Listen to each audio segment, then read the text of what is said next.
I've recreated the Tumbleweed mod in Minecraft Bedrock Edition. Using only vanilla features, that means no mods or add-ons, you can enjoy tumbleweeds that have a chance to drop awesome loot. If you want to learn how, stick around and watch until the end. I swear I don't bite. To begin today's build, we're going to head over here to this single, repeating, always active command block. What we're going to do here is I'm going to do /execute at A, so at any player, and we're going to run tag. Any entities that are type equals rabbit, radius equals 30, we're going to add the tumbleweed tag. So as soon as a rabbit gets within 30 blocks of a player, it now gets tagged tumbleweed. In order to make the rabbit look like a tumbleweed, I have these three command blocks here. I have repeating, unconditional, always active. And it's going to be /execute at E, tag equals tumbleweed. So at the newly formed tumbleweed rabbits, we're going to run particle, Minecraft camera shoot explosion, ~.5. This is going to have a tick delay of 3. This creates that tumbleweed-esque particle effect that you saw earlier. We don't have anything that's really close to tumbleweeds, but using this particle effect, it's pretty close. It's good enough for me. Chain conditional always active. I'm doing /effect at E, tag equals tumbleweed, invisibility 10-1 true. So when the particle effect is running on the rabbit itself becomes invisible. And then this one here, chain conditional always active. I'm doing /execute as at E, tag equals tumbleweed, at S, run TP, at S, _, true. So we're going to execute as the tumbleweed rabbit at its location. We're going to run teleport. We're going to take that rabbit and we're going to teleport it forward slowly, 0.3 blocks every game tick. And that creates that slow drift that you saw in the beginning of the video where the tumbleweed just kind of goes in that direction. Once the rabbit turns to face another direction, again it's just going to slowly go in that direction as well. But the rabbit is still going to drop rabbit parts. It's still a rabbit. Using these, I'm able to take care of that. Right here, repeating, unconditional, always active, /kill at E, name equals raw rabbit. That gets rid of the rabbit meat. Next, chain unconditional, always active. We want that unconditional. I know there's a 100% chance to drop rabbit meat, but I have had it where it didn't happen for some reason, and if it doesn't, then it won't run this one as well, so I just keep this as unconditional. We're doing /kill at E, name equals rabbit hide. So this gets rid of all the rabbit meat and the rabbit hide. So far, it's a fairly convincing looking tumbleweed. The only issue is what happens if we have blocks that it needs to go up or blocks that it needs to go down. Right now, it's just going to run into it and sit there. Well, using these two sections, I was able to fix that. This right here helps it drop down blocks, and this one over here helps it climb. So for the dropping, I'm doing repeat, always active, /execute as at E, tag equals tumbleweed, at S, if block, -1, air. So if there's air beneath the tumbleweed, this command block is going to detect that. And then chain conditional always active. I'm running /execute as at E, tag equals tumbleweed, at S, run TP at S, ~.5 true. So if there's air beneath the tumbleweed is going to come down to the ground until the air is no longer there. And then over here, for the climbing effects, I have a repeating command block. Repeat, always active, and that's going to be /execute as at E, tag equals tumbleweed, at S, if block, ~1, air. So right now we're checking if air is in front of the tumbleweed.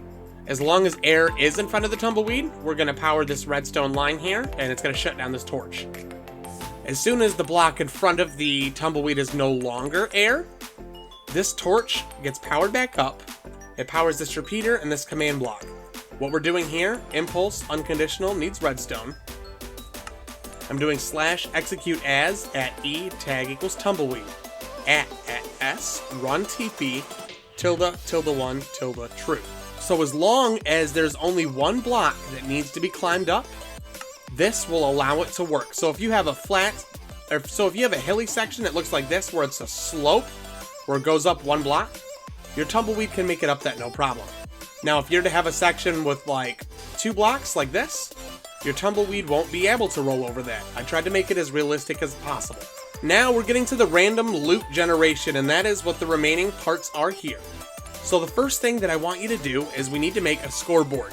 So in order to do this, we're going to do /scoreboard objectives add tumbleweed dummy tumbleweed.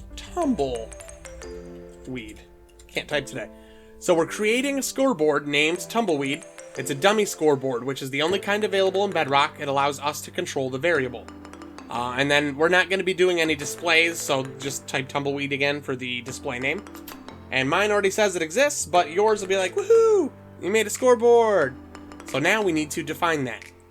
What I'm doing is I'm going to do this. I have a sensor command block here, repeating, always active. And this is going to be /execute at a, run test for, at e, tag equals tumbleweed, r equals 15. So at any player, we're looking for that tumbleweed to be within 15 blocks. As long as it's close to a player, I'm going to power this line here, comparator repeater, got some redstone dust, and then I have a small redstone clock here. I have a comparator, some dust, and then a 1-tick repeater heading into the side. This command block here, impulse, unconditional, needs redstone. I'm doing /scoreboard players add at a tumbleweed 1. So every time I get this clock to tick, it's going to add 1 to this score.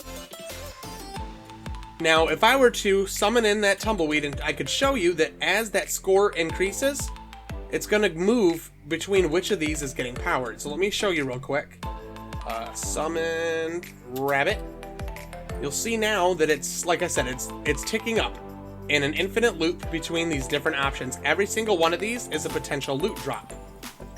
Come here, rabbit. Now, there's only a 25% chance that you will get a drop, but of that 25% chance, there is a pretty big selection, and you can make this really as big as you want. So how I'm getting that to loop is you'll see that I have 1, 2, 3, 4, 5, 6, 7 different varieties right now. Since it's ticking up, I have a repeating always active command block where I'm doing /scoreboard players test. I'm going to check any player for the tumbleweed score to see if it's between 7 and 10. I don't want it to be any higher than 6 because I have, that's what I'm testing for, 0, 1, 2, 3, 4, 5, 6. And so once it gets higher than that, this powers up. And then the next one, chain conditional, always active. I'm doing /scoreboard player set at a tumbleweed 0. So if anybody gets higher than 6, automatically it resets to 0. How I'm able to do this is, you'll see here, I have a repeating unconditional always active /scoreboard players test at a tumbleweed 0, 0. This one checks for 0. You'll see this one here, we're checking for 1. This one here, we're checking for 2. Checking for 3. Checking for 4, just like I said, checking for 5, and checking for 6. So as long as the score is at that point, it's going to power that, and then power the chain command block attached. This is actually going to be how we're determining the loop. So what I'm doing in these is chain conditional always active, /replace item entity at e tag equals tumbleweed, slot.weapon.mainhand 0, diamond sword 1, 1. So I'm actually giving this rabbit different items that's being held in its main hand, because items that are being held have a very strict 25% chance to drop. The next one, when we're looking for the different value here, I'm doing netherite chestplate. You'll see all these commands are literally just copy paste, except for a couple things different. In this case, it's just emerald. Totem of Undying. This one's an elytra. This one is obsidian, but you'll notice we're getting 10 blocks of obsidian rather than 1. And then this one here is a golden apple. So you got a pretty wide variety of loot, and you can make this as big as you want. If you want to add more of these and check for higher numbers, you can. The only thing you'll need to adjust is make sure that this is 1 higher than the highest number that you're looking for, and then go a few higher than that as well, just in case for some reason it skips, because the game can lag sometimes. It'll make sure to catch that. So now I have a pretty cool looking tumbleweed. It moves around on its own, it changes directions, and there's a 25% chance to get awesome loot when you kill it. Bam. Another feature that Java Edition has that I recreated in Bedrock is the throwable fireball. You don't want to miss it. This is Brown Code 67. I'll catch you next time.